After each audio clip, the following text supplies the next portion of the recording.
Founded in 1991 by patients, the FSHD Society is the largest grassroots network of FSHD patients, their families, and research activists. The FSHD Society offers a community of support, news, and information for the millions of people affected by FSHD worldwide. This is FSHD Society Radio.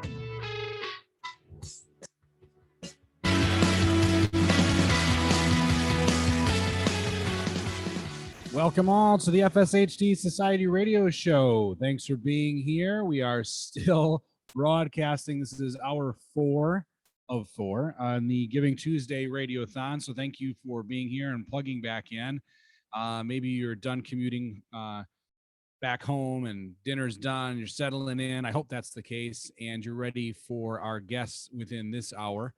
Quick thank you to our sponsors, Perkin Elmer, Dyne Therapeutics, and Fulcrum Therapeutics for helping us get this on air today, as well as all our other podcast episodes, which you can find anywhere you find podcasts. You can email the show if you'd like at fshdradio@fshdsociety.org. We're here for you there if you want to communicate. Also, since we are broadcasting on Facebook, you can chime in if you have questions for the guests. We'll make sure that they get passed along. You can type them there too on the chat, or you can just say hi. And that always works too. This hour we have Jamshid Arjomand, we have Renee Beaker, and we have Molly White all coming up. And if you're watching right now, you're seeing that I'm not alone. No, I'm here with Jamshid Arjomand, and he is the Chief Science Officer, PhD. I always seem to forget that in your title, sir. I apologize, because being Chief Science Officer, I mean, you come and you bring it. So we've had you on the show recently talking about a lot of interesting things, and we'll probably touch base on some of those things maybe again, but welcome to the Giving Tuesday event. I know you were in here last year too, weren't you, doing this crazy stuff? I was, thank you. And I think you had me sandwiched between like a famous composer and a celebrity, and I was just starstruck. Were you? Yeah. I'm starstruck by all of you. You know, I'm like the ground level thing here. But thank you so much for doing this. It's been really fantastic, and I hope you're not. I'm just last year was the marathon that you carried out was absolutely incredible. So I'm hoping that this new format is a little bit more conducive and easier on you. It is, but then I wonder, you know, Jamshid, you know, people like to see people under stress, I think, you know, or can they do it? And this is not offering the same entertainment value. So I do wonder, you know, would people rather see Tim, you know, ironing it out, you know, hour after hour? I could definitely do it again, no question. We wanted to give this a try for other, you know, reasons, you know, like pinging people at the right time with the social media and all the algorithms and whatnot. We'll see how it all works out. But yeah, it is less of a marathon feel to it for sure. Like I actually use the restroom in between, and it's been great. That's always good. So you being Chief Science Officer, right? I mean, you're in the inner workings of the science then of the FSHD Society. Is that a nice overview? That is absolutely correct. Yes, it is. I deal with science stuff. And right now, I think some of the exciting things that are happening is, well, we are coming close at the end of the year. We are expecting the next round of grants being submitted to the Society. We run 2 cycles of grants per year. So these last year, I made the mistake of making the due date December 31st, and I ruined everybody's holidays break because they were frantically writing these amazing proposals. So this year I thought, you know, let's make the due date right before the holidays so people can relax and you know, at least enjoy a couple weeks in between before the New Year's. And of course, during that time, I'll be reading everybody's proposals. That's my Christmas present to myself. And that's great. And the thing that's been absolutely incredible is that, as you know, last year, because of the pandemic in 2020, we had to postpone one of the grant cycles. And this year, we got the first cycle we did for 2021. We just had over 25 applications, which is typically we get anywhere between 12 to 15 grant applications on a good year. So we had 25, and there were really good applications in there. So our SAB funded or recommended that 10 of them get funded. So this is a very high percentage. And then in the next cycle, we thought, all right, things are now going to get back to normal. We got like another 15 to 17 applications, and we funded another 5. So there was a record $2 million in funding that went out for grants. So we thought, all right, now 2 major cycles have gone through. Things are probably going to come back to the pre-pandemic normal. But in this cycle, we are anticipating about 19 to 20 applications to be submitted. So it's, I think, the pace of research, academic research is increasing. I think there are more and more groups that are interested. We are seeing applications from people we typically, new people to the FSHD research field, which is really fantastic. That means that the science is attracting people outside, the FSHD research hub, and people coming with new ideas and new applications, which is very exciting. And part of the great thing about the Giving Tuesday is that a lot of the research money or a lot of funding that's raised can actually go to contribute to funding some of these programs. And I'm very excited about that. It is. I mean, it is very exciting. We've heard from this, scientists, researchers throughout the segments today, where this money is being funneled properly to help fund these things. Even Scott Harper talked about how he started this, his lab with the $10,000 that he received from FSHD Society, and look how that's grown for him. I guess I always want to put peace of mind for people that are putting their hard-earned money into this. Like, this is going to the right directions. Like, it's not getting lost in some type of sea of money, and it's not really getting pushed to the proper channels. So it's going to research. No, it actually is, and you're hearing it from our chief science officer. So, I mean, actually, right before I got on the call, I was reading a progress report. So we changed some of the things in the way that we do grants since I joined. We wanted to kind of expedite the review process. So we built this. It's a grant portal, so people can submit instead of sending an email with attachments. Everything is uploaded on a portal. That makes the review process a lot easier. Everything's in a centralized place.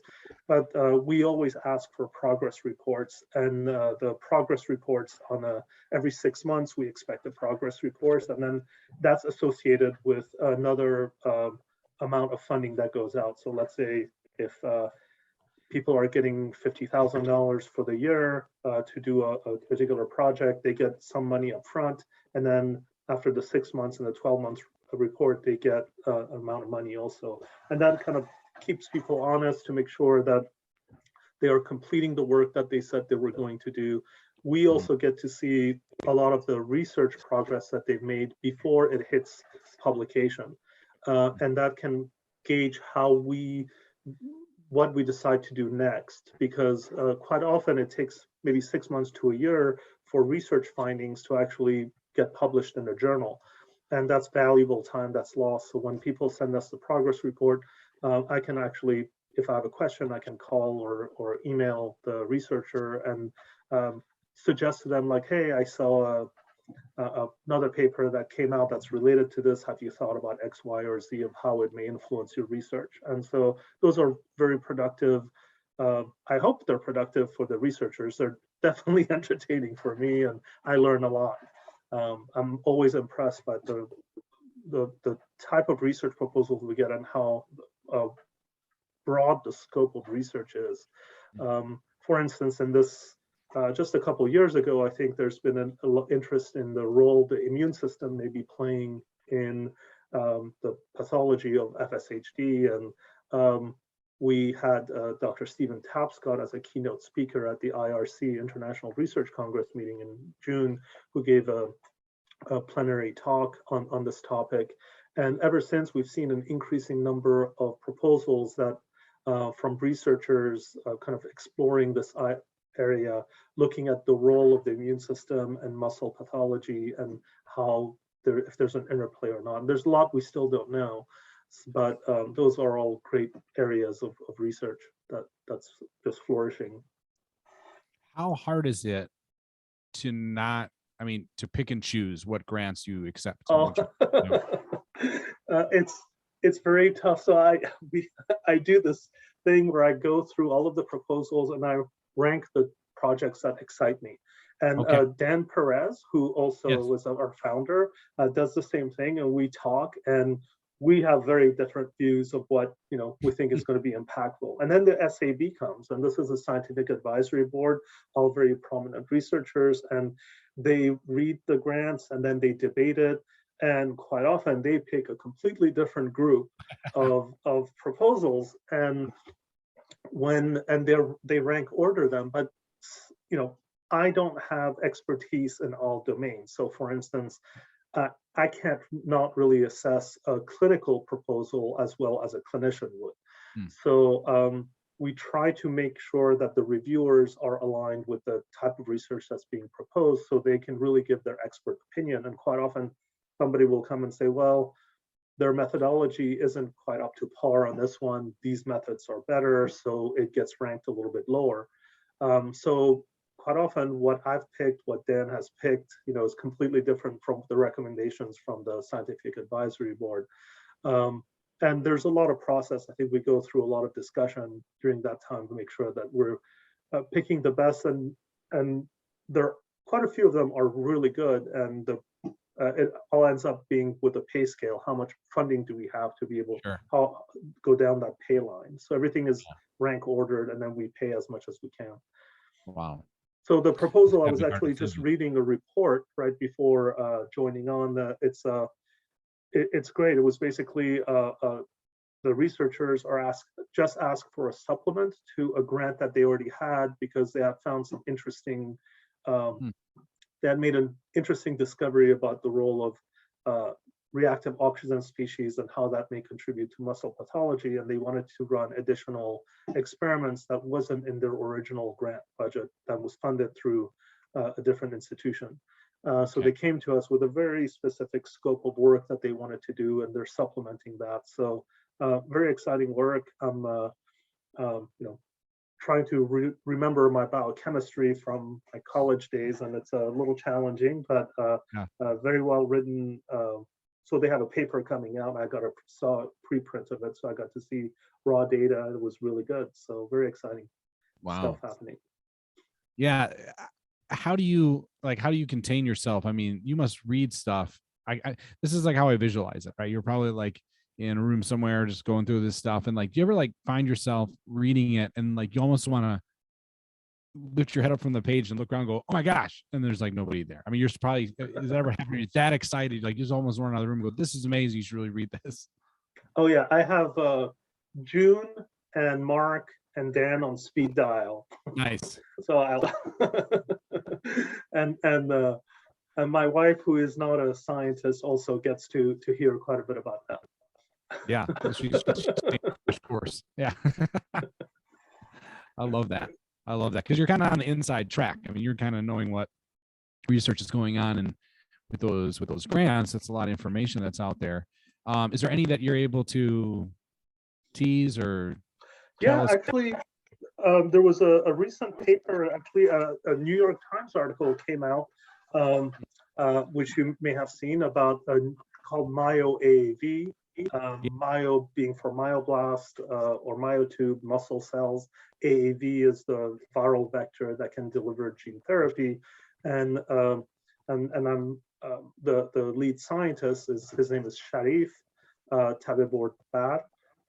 He developed this virus that specifically targets muscle, so it will deliver that genetic material to muscle much more efficiently than anywhere else. The liver is usually where a lot of the viruses will go, and so part of the problem with the standard gene therapy is that when you put, you're trying to hit muscle, which is about 40% of your body mass is muscle.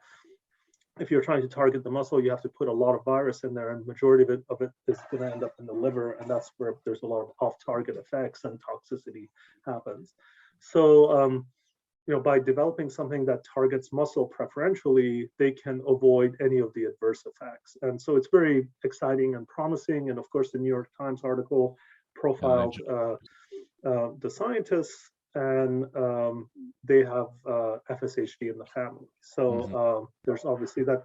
But I didn't see the New York Times article. People kept sending me the link, and I don't have a subscription to New York Times, so it kept you can't telling me that I couldn't see it. However, the week before that, I had read the paper that came out, and I was reading it, and I didn't have any of the context. I didn't know, but I was reading it, and I was just blown away because the work was just exquisite. And it's a gamble to do that kind of a project and for it to work is just absolutely phenomenal. So I read it, and I was totally excited by that. And then a week later, there was a press release by the director of the NIH, Francis Collins. And I don't think that typically he writes about specific papers. He may say, okay, we're spending so much money on COVID research or on cancer research, but he actually wrote a piece just about that paper, saying that this is going to revolutionize drug development in the muscular dystrophies. And I saw that, and I'm thinking, oh, all right, somebody else saw the paper and got excited. Must be something it to it. really merits that kind of attention. And then later the news article came out, which was really exciting. Yeah, that kind of easily then explain, or maybe even already answers the question of, what are you excited about in the upcoming year, when we roll into 2022. I mean, that's got to be on the short list. Oh, it's great. Yeah, I've actually spoken with Sharif and met with him. So he's a great guy. He's very, very, very smart and thinking about, ahead about how to apply this technology. So that's very exciting. And then we have grants coming up, and of course we have a couple of our own initiatives that we're launching. And one of the initiatives, I don't know if I spoke to you about this a couple weeks ago when we chatted, but it's a health economic initiative. So June Kinoshita is very involved in this one, and I'm basically riding her coattails as she's developing this program. But this is to assess what is the cost of living with FSHD over a lifetime. And that kind of, those costs, it's not just direct medical costs and insurance costs, also that does play a major role in it, but it's all the indirect costs, modifications to the homes, loss of income due to not being able to work, or even having family members provide care. So trying to assess what is the cost of that over a lifetime. And it's going to be somewhat challenging to do because the disease is so variable, heterogeneous, but I think it's going to be a really important component for all of the pharmaceuticals that are trying to develop drugs, because that kind of information is going to be absolutely critical for them when they want to price their drug and to make sure that there is accessibility to the community with their drugs. So it's to see how, and it's the way the research is done, and that is not the type of science that I do. So it's really exciting for me to learn how these large data sets are collected and how they're mined. So we can make those kind of estimations and calculations on the health economics of a disease. So yeah, a whole different perspective that is massively valuable, of course, like you mentioned, for many reasons. Also kind of frightening of maybe what that number is, the cost of living, with the effect of that with FSHD. I can only imagine. I'm sure it's pretty high. So yeah, it would be great if they had the treatments being within a nice range of people can afford it because of how much already that, we're losing because of the disease. Absolutely. And it's great. I mean, there's one of the benefits maybe of doing it now is there's been a couple of these research studies that have been done for other neuromuscular indications. So the Muscular Dystrophy Association, I was just today, I read a publication from a couple of years ago where they made those kind of estimates for Duchenne's and for myotonic dystrophy and for ALS. And then in other countries where the healthcare system is a more social medicine, they've been able to do estimates for FSHD in the Netherlands and in Germany. Very different healthcare system over there, so you can't extrapolate from there to the US, but at least it gives you a methodology about how to go about doing this. Awesome. So to finish up with your segment, I wanted to ask, just like I've asked others, what do you view then of the importance of an event like today, like the Giving Tuesday, in your perspective, and how it is so important to have something like this happen and the funding and whatnot? Oh, it's terrific that people. I'm just always in awe of the generosity of people who contribute to these efforts. Where a lot of the research that happens, it's really in piecemeal, and you don't necessarily see an immediate result that will be impactful. It's kind of a slow trickle, but then when these events happen and there is a fund that's created or there's a surplus, at least it gives us the ability to take the next step.